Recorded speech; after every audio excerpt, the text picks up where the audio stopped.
For the same price as 2 boneless, skinless breasts, you can buy 2 breasts, 2 thighs, 2 drums, 2 tenders, 4 wings, and about 4 quarts, or liters, of chicken stock. Plus, after buying all of this, you'll still have $2.58 to spare. And all you need to save literally hundreds of dollars a year is the information that I put into this easy to follow YouTube video. In this video, I'm gonna give you clear step-by-step instructions on how to break down a chicken. Then I'll show you everything you can make with the scraps to save even more money. And last of all, I'm gonna give you 9 recipes that you can make after your first whole bird breakdown. But first, I can already hear the keyboard warriors just tapping away. Of course, boneless, skinless meat is more expensive. You're paying per pound. And not everyone has an hour to cut up a chicken before dinner. So you're paying extra for the convenience. I before E accepted. Convenience. First off, I like the glasses. Thanks. Secondly, I did the math. I visited 6 grocery stores, put all the chicken prices into a spreadsheet, broke down dozens of chickens to find the simplest, most efficient method, and calculated all the savings with detailed graphs. Using a whole chicken will save you, on average, 56% over the individual pieces. And even if you throw away the bones instead of using them to make homemade stock, breaking down a whole chicken yourself will still save you 34% on meat alone. Plus, the quality of that meat is going to be way better than the pre-cut stuff, which is sometimes full of tendons, membranes, and other connective tissue. Yeah, but I only use the breast and thighs anyway. Well, those are actually the most expensive pieces to buy separately. So if you break down a whole chicken yourself and throw away everything except for the breasts and thighs, your savings per pound are still going to be 22%. Plus, when you break down a whole chicken, you get breasts, thighs, and tenders. But if you buy tenders separately, then those are the most expensive part of a chicken. They're the literal tenderloin, or filet mignon. Yeah, I do like chicken tenders. On the high end, Walmart had 52% savings for meat alone, and Kroger and Ralph's topped off the savings at 72% if you use the bones to make your own stock. 72%? That's like even better than buy one, get one free. Exactly, and it doesn't take an hour to break down a chicken. I'm not a professional chef, and the first time it maybe took 5 to 10 minutes, but now I can break down a chicken in just a few minutes and have meat for weeks. If I'm being honest, it sounds like you're just being a chicken. Fair. No comment. Well, not so fast. Leaving a positive comment can really help the video reach a wider audience. Touché. Touché. Thanks.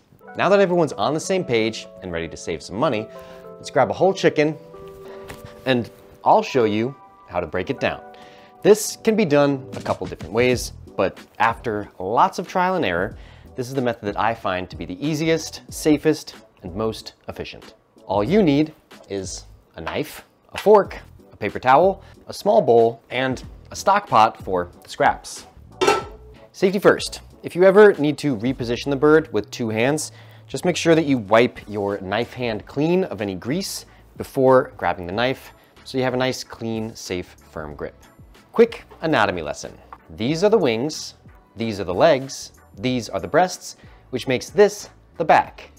If there are any giblets or organs or neck bones inside the chicken, make sure you take those out first and put them in your stock pot for later. Starting with the chicken on its back, if you pull the leg out a little bit, you can cut open the skin and see immediately where you need to cut first. Most of the cuts you're gonna make for this process are through skin and fat. So when in doubt, just peel back the skin so you can see what you're working with and slice along the fat line. For this first cut, you're gonna slice along the fat line of the hip joint. Then you can pop open the hip and with the very tip of your knife, just trim the little ligaments connecting the 2 bones. These cuts aren't very deep here. The only goal is to separate the 2 bones of the joint. The next cut continues around the fat line up into the back of the chicken to remove these 2 little lumps of meat called the oysters. Basically, these are like the love handles of the chicken. If you've ever scooped one of these out of a roasted chicken, then you know how incredibly tasty they are and how much we want to keep these on our legs. I'm just going to cut the skin back here and a little bit of muscle to show you that oyster muscle we're talking about.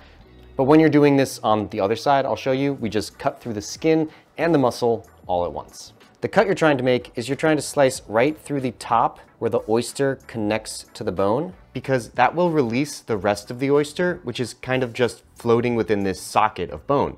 And once there's no longer any meat to bone connection, then you can just grab the leg and pull the meat away in one smooth motion. I know that was fast, but we're gonna do it all again on the other side. Chicken on the back, slice open the skin, slice along the fat line, trim between the joint until the bones are completely separated, cut around and release the top of the oyster, then pull all the meat away. So these are your 2 legs, 2 drums, 2 thighs. To separate the drum from the thigh, all you need to do is cut on the drum side of this fat line. Now, you may think I'm just making this easy by using a super expensive knife. I know, classic YouTuber telling you all the expensive things you need to buy in order to do something cheaply. But you don't need a specific boning knife to do this. You can use just a normal steak knife. You just need to cut at the right place on the drum side of the fat line, because you are cutting between the 2 bones. See? If your knife hits something hard, then you just need to reposition to find the gap. For the thighs, you can keep the skin on or off. And to remove the bones, just use the tip of your knife to cut down each side of the bone, poke a little hole behind the bone with your finger, and then use your knife to cut down one side and repeat the process on the other side.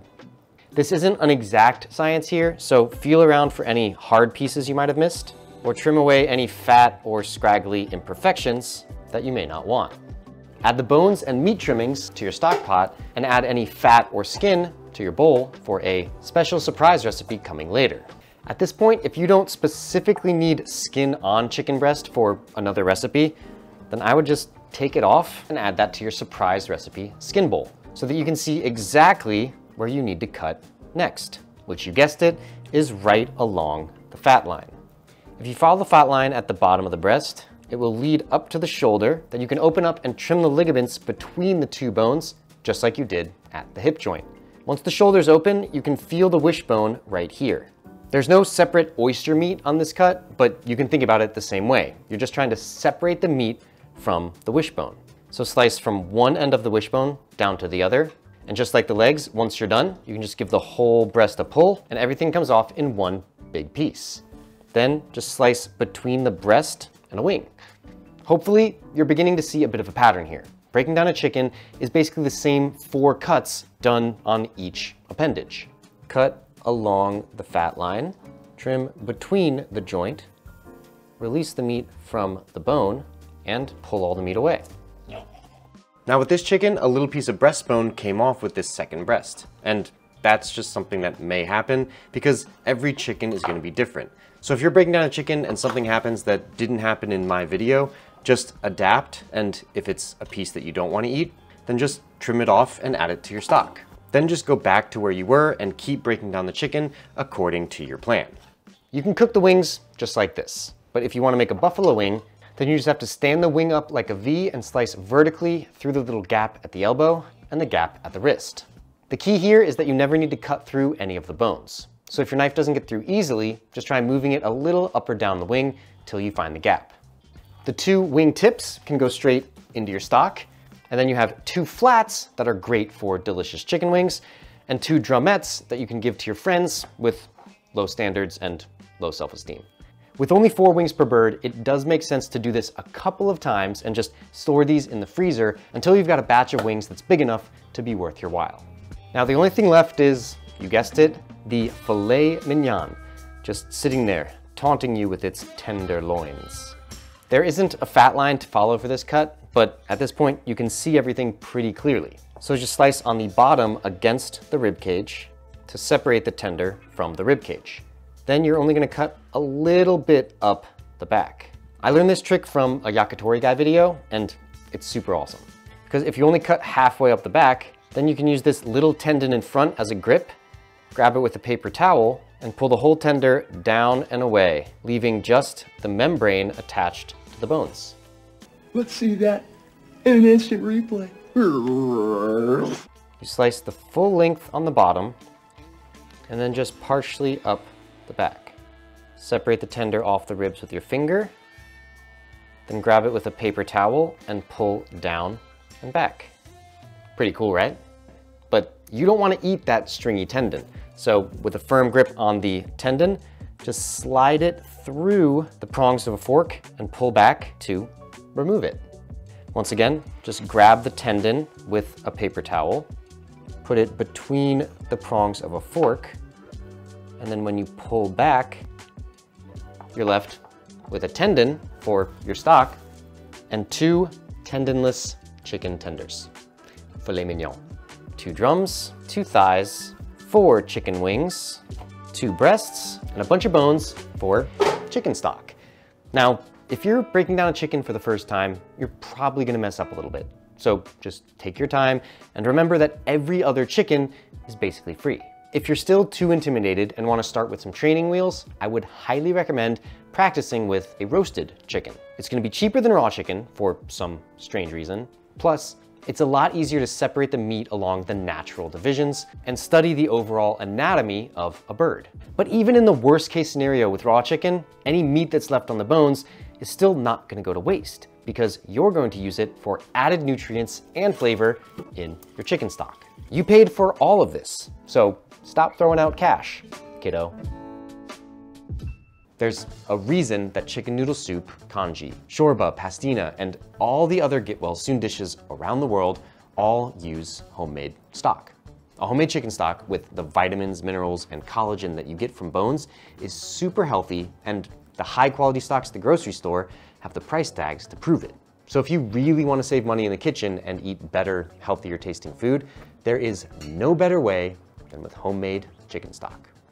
I just want to pause and reflect on this one key takeaway from this video because we talk a lot about saving money in this video, but for me personally, the key takeaway is this. Changing from boxed stock to homemade stock will change your life in more ways than money alone. It's going to taste better, it's going to be a much higher quality, and it's going to be healthier for you. So if there's one thing that you take away from this video, I hope that it's changing from boxed stock to homemade stock, because making that choice is the hard part. Once you've made that choice, the recipe is super easy. You throw all the chicken parts into a pot with some vegetable scraps. These are any stems, leaves, roots, or skins that you might have left over from your veggies. Then cover everything with water and simmer for 3 to 4 hours. Strain out the solids, and that's it. Homemade chicken stock. You can salt to taste or simmer with herbs and spices if you know what you're gonna use it for, but I prefer to keep it neutral, which is to say, just a base for any dish that I wanna use it for. Then I'll add spices later, depending on that final dish. A couple bonus tips for a clearer stock. If you develop any foam on the top in the first 30 minutes or so, just skim that off with a spoon or skimmer. Those are impurities, which are basically just proteins and fats. It's not bad for you and it doesn't really affect the flavor if you skip this, but you'll end up with a more clear product if you do it. But if your goal is a perfectly clear stock, then you'll also want to make sure to keep everything at a low simmer. Don't use a lid to aggressively boil the stock because the bubbles and agitation from boiling will emulsify some of the fat and your stock will end up a little cloudy. But once again, this isn't a health or flavor thing, just looks. For different flavors of stock, you can roast the chicken bones at 400F or 200C for 20 minutes beforehand and make what's called a brown stock, which has a deeper, richer flavor. And if you save the scraps from your brown or neutral stock and simmer them for another 3 to 4 hours, then you can make what's known as a homme voyage, which has a lighter flavor. And all of these, neutral stock, brown stock, and homme voyage, can all be stored in glass jars while hot and kept safely in the pantry, or cooled down and kept in the freezer for months. And having homemade chicken stock on hand will improve your cooking more than any recipe I can give you. Which reminds me, what can you make with all your chicken pieces, your homemade stock, and your schmaltz? Oh, surprise! See? Told you it would be a surprise. That's right, when you buy a whole chicken, you're not just saving money on meat and getting homemade stock. You also get schmaltz, which is basically chicken butter made by heating the skin and fat scraps low and slow until they're brown and crispy. You can make this every time you break down a chicken, or just collect scraps in the freezer for months and make a big batch all at once. You can use the crispy chicken skin from schmaltz as a garnish, and once strained, And once strained, the schmaltz is shelf stable for months. And once strained, the schmaltz is fridge stable for months, and you can use it to add flavor to anything that needs oil, like frying the aromatics for a risotto made with your homemade chicken stock, a chicken adobo made with your drumsticks, chicken parm with one breast, chicken pot pie with the other, roasted chicken with skin on thighs, a hot chicken sandwich with boneless, skinless thighs, fried chicken tenders with the tenders, roasted teriyaki wings with the wings, and a hearty bowl of chicken noodle soup with any leftover meat that you just don't know what to do with. I put all the links to these recipes and a complete grocery list down in the description, and I'm gonna make full video recipes over on my shorts feed. So don't be a chicken and subscribe.